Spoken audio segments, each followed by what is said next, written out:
Applied learning and Wichita State are synonymous. Everything that we do here is about providing meaningful, real-world learning opportunities for our students. And that's never more true than it is in the College of Engineering. We want our students to put into practice and have experience putting into practice what they're learning in the classroom. Unfortunately, in our aerospace engineering department, that's being impacted, or it's being inhibited, our ability to do that by some aging infrastructure. The Department of Aerospace Engineering maintains 3 wind tunnels. They have a 3-foot by 4-foot low-speed wind tunnel and 2 supersonic wind tunnels. And the foundation of the building that they're in, Wallace Hall, is starting to settle.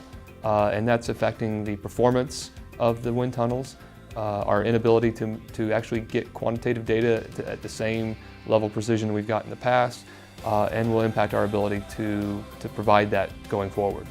Fortunately, Shock the Future provides us an opportunity to fix that and to make sure that the next generation of aerospace engineering students can do the same thing as the previous generations.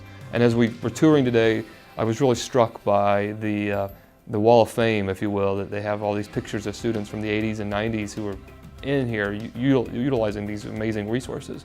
And the chair of the department was pointing out, oh, he's a vice president at Boeing, he's a vice president at Boom Aviation, he's a test pilot. And that really highlights the success that these applied learning opportunities have provided to our students, and the impact that WSU provides. And Shock the Future gives us the opportunity to do that going forward.